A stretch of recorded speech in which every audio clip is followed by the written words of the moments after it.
The president declaring that he's not really involved in what right now is shaping up to be one of the biggest legal battles of his first 2 months in office.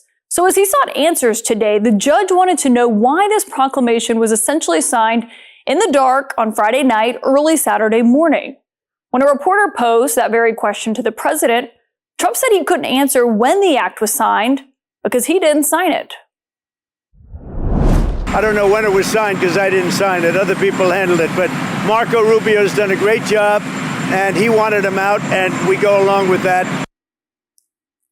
Moments later, Trump again deferred to Secretary of State Marco Rubio when he was asked if he could deport people using that same policy right now.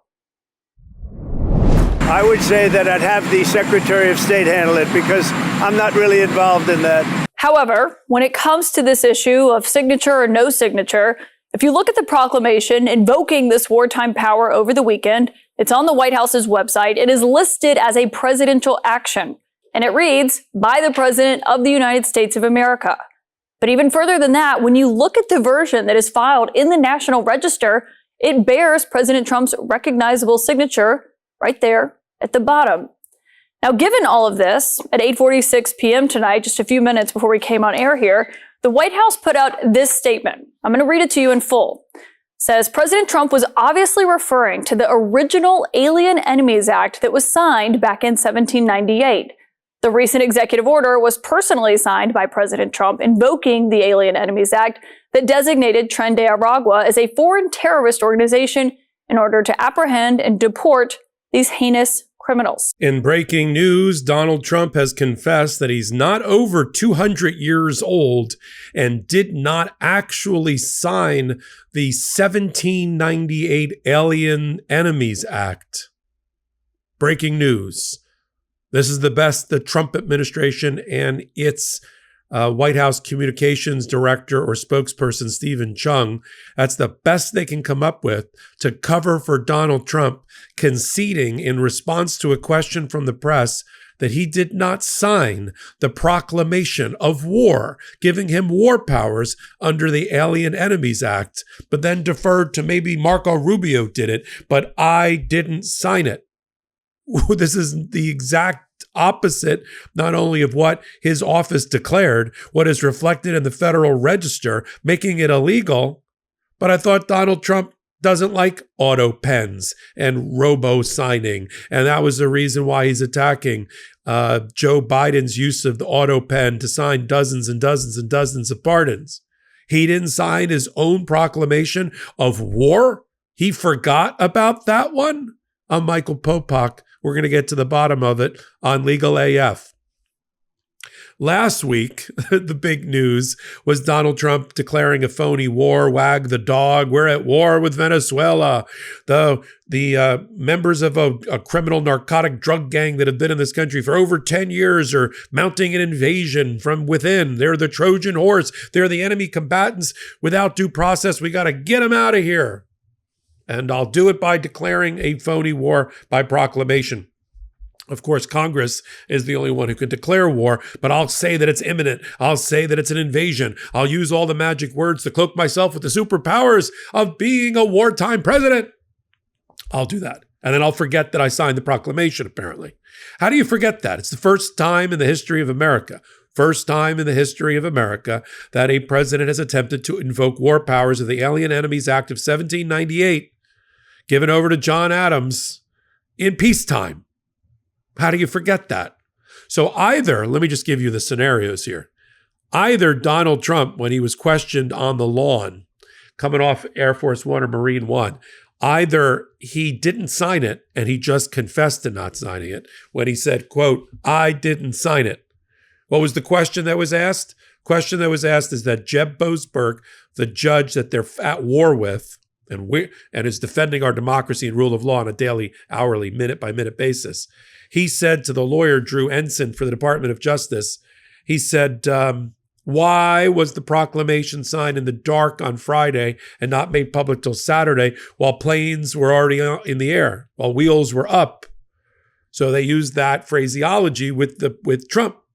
Why'd you sign it in the dark? Well, I didn't sign it. See, he's so used to immediately, this is the pathology of Trump we're watching. He's so used to immediately saying it wasn't me, like a child. Who broke the cookie jar? It wasn't me. What? Wasn't me. Wasn't me. Who are you going to believe, me or your lying eyes, Mom? But that didn't work because he had to have signed it. Not only is it in the Federal Register, we'll put up a copy of it here with his signature. So that little scribble, that little seismograph, Sharpie pen is either his real signature, somebody signed it for him, which is illegal and violates his own rules of signing his own proclamations. And so they tried to scramble, and the best they could come up with is Donald Trump was obviously referring to him having not signed the 1798 Alien Enemies Act. Thanks, Stephen Chung. You think the American people don't realize that? Well, we know he's old. We didn't think he was over 200 years old. We didn't think he operates. He's not H.G. Wells. He's not operating a time machine, is he? Is that what he was referring to? Well, I didn't sign the Constitution of the United States. I just violate it on a daily basis. I didn't sign the Declaration of Independence or the Bill of Rights. I just don't acknowledge that they exist or bind me. Is that it? That's the best you got? So Carolyn Levitt, because she's the press secretary, she goes on all the news channels, all the softball interviews. You know, Maria Bartiromo now for Fox slides over, and she's no longer business anymore because she's got the ear of the president and she's an easy mark for him. So she's interviewing. Oh, he signed it. So he either signed it and now he's saying he didn't, which undermines its validity. And we should get to the bottom of it. In fact, Democrats in the House and the Senate are now demanding information and testimony about the signing or non-signing or robo-signing of that proclamation. And maybe it was on the tip of his tongue and on the front lobe of whatever's left of his brain, Trump, because he just got through bashing in order to try to co-opt a slow media week when his administration is circling the drain by declaring that Joe Biden's pardons may not be valid because he used a robo-pen. Donald Trump used a robo-pen more than 30 times when he was president. Obama set the record for using robo-pens, including for major spending bills. Doesn't undermine the validity of it, especially when it comes to pardons. So maybe he had that kind of stuck and ingrained in his brain, on his membrane. And so he's insane in the membrane. And so he decided to say, I didn't sign it. Are you saying I signed it? Well, I guess what he wanted to say is it wasn't what he should have said. I guess if I'm writing his prepared marks for him off the cuff, is that I didn't do it in the middle of the dark. I didn't do it surreptitiously. I didn't do it in order to undermine the jurisdiction of a federal judge. Although, I did. I did it on Friday, and then we published it on Saturday. And the fact that we were already deporting people illegally, unconstitutionally, including 14-year-olds, including women, including people who were not drug, narco-terrorist alien combatants. We did it there was a gap there, not because we were trying to hide it from a federal judge. It's just, Friday became Saturday. I would have taken that. I would have been at least more satisfied with that ridiculous response than the one that Stephen Chung came up with, which is, he's not 200 years old and he was talking about the alien sedition. Obviously, and I love the gaslighting. Obviously, he was talking about he hadn't signed the 200-year-old order or act. Yeah, I understand that. So he either forgot it, which is a troubling sign of dementia and lack of executive function for the executive branch, if you know what I'm talking about. The Constitution's not going all to the top floor, if you know what I mean. He's a couple of amendments short of a picnic. Or his natural knee-jerk reaction, of course, is to deny everything and misunderstand or misapprehend the question. So we're watching that, right? Or he signed it, which is what the Federal Register says, and but he's trying to find a way to kind of undermine the judge and the judge's jurisdiction and the judge's fact-finding when it comes to whether the Trump administration is in violation of that order, or he didn't sign it. It's the last one. They're all terrible. All those variations on a theme I just gave you, they're all terrible. They all indicate he's not only rogue and out of control, but he's lost whatever discipline he ever had. We know has no discipline. And now his natural instincts is to blame you and me and the American people and the press, not to answer the question, even when it's as clear as the nose on his face. This is who people, not me, or our audience, this is who people elected to be the president of the United States. Here's what's going to happen. I'll end the hot take this way.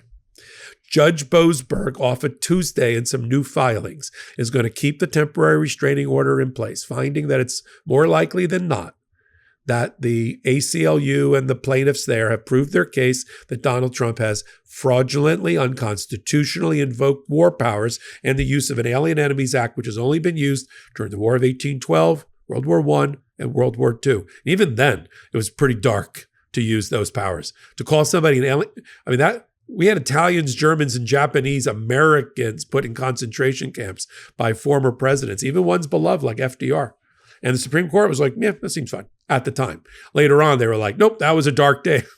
That was a dark day in our constitutional history that we put Americans in pens and camps because we were scared out of our mind by World War II and hysteria about war. So it usually doesn't lead to good things. And it's the only Alien Act that survived. We had the Alien Sedition Act, that's sort of gone, but the Alien Enemies Act, and we knew he was going to invoke it. How do we know? Because he said it on the campaign trail. And we did hot takes, and I did analysis on it on Legal AF, and it's right in the Project 2025 playbook. We knew it was coming. He waited 60 days to look you and me in the eye and tell us that there was a war going on that we didn't know about that was so urgent, so exigent, that he waited 60 days in order to enter the executive order. It wasn't even one of his first crazies. The first crazy, you always remember your first crazies. The first 20 or 30 executive orders all got shot down by federal courts and federal judges. It wasn't even in that batch. It was like, hey, I'm bored today. What can we do? Oh, we can declare a war with Venezuela. Okay. And to be clear, and we've said this on Legal AF, including on this week's episode, I am not advocating, nor is Judge Boasberg advocating, for the release of these narco-terrorist potential criminals and violent murderers and rapists to go back into American society. That was not the choice. He did not order their release, Judge Boasberg. He did not say, get them out of detention. He did not say, trot him out and bring him out and walk him around your local neighborhood and let him go get a slice of pizza and a Coke. He didn't say that. He said, you keep them in detention. I'm fine with that. You give them due process. You bring them before an immigration judge. And if you got the goods, you send them out of this country and you deport them like we've always done. What he's not okay with, and what is a scary proposition, as the judge put it, frightening proposition, is that a president could try to exercise his war powers so improvidently, declare a class of people enemy combatants, and then send them in the middle of the night in shackles to a supermax, inhumane, abusive prison in a foreign country. That should scare the crap out of everybody, that Donald Trump thinks he has that war powers and claims that it's unreviewable. You see Carolyn Levitt, the press secretary, I don't even know how the people in the press room cannot either burst out laughing or start crying when she starts to talk. She's Tokyo Rose. She's the North Korean spokesperson in her pink kimono.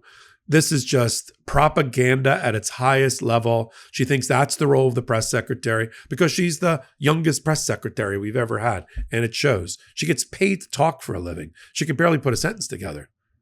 So she gets up there and says, thank you, everybody. Thank you for joining. This is my Carolyn Levitt. Thank you for joining. It is obvious to this administration that leftist judges are hell-bent on slow-footing the Trump administration policies and procedures, and they're legislating from the bench, and there's forum shopping going on, and we won't allow it. Tens of millions of people voted for Donald Trump, and therefore all of his actions are unreviewable and cannot be stopped by a single federal judge in a single federal district, because I don't understand, this is my commentary now, I don't understand how our Constitution, separation of powers and checks and balance work. I never read the Constitution from cover to cover. I never went to law school, and I don't practice law. But let me give you my further commentary. I mean, take a seat, take a breath, and take a seat. We know what you're doing. We see through it.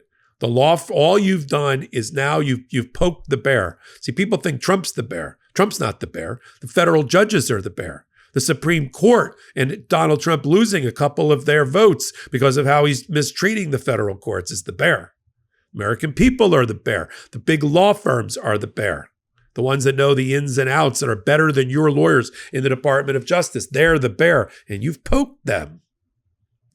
And having your Stephen Chungs of the world say, come on, everybody, he was just talking about a 200-year-old document that he didn't sign. It's insulting to our intelligence and patronizing. Let's continue to fight together, speak truth to each other. First, here on Legal AF. Till my next reporting, I'm Michael Popok. I'm Michael Popok, and I got some big news for our audience. Most of you know me as the co-founder of Midas Touch's Legal AF and the Legal AF YouTube channel, or as a 35-year national trial lawyer. Now, building on what we started together on Legal AF, I've launched a new law firm, the Popok Firm, dedicated to obtaining justice through compassionate and zealous legal representation. At the Popok Firm, we are focused on obtaining justice for those who have been injured or damaged by a life-altering event by securing the highest dollar recoveries. I've been tirelessly fighting for justice for the last 35 years, so my own law firm organically building on my Legal AF work just feels right. And I've handpicked a team of top-tier trial fighters and settlement experts throughout all 50 states known as big auto injury attorneys who have the know-how to beat heartless insurance companies, corporations, government entities, and their attorneys. Big Auto's attorneys working with my firm are rock stars in their respective states and collectively responsible for billions of dollars in recoveries. So if you or a loved one have been on the wrong side of a catastrophic auto, motor vehicle, rideshare, or truck accident, suffered a personal injury, or been the victim of medical malpractice, employment harassment or discrimination, or suffered a violation of your civil and constitutional rights, then contact the Popok Firm today at 1-877-POPOK-AF or by visiting my website at www.thepopokfirm.com and fill out a free case evaluation form. And if we determine that you have a case and you sign with us, we don't get paid unless you do. The Popok Firm, fighting for your justice every step of the way.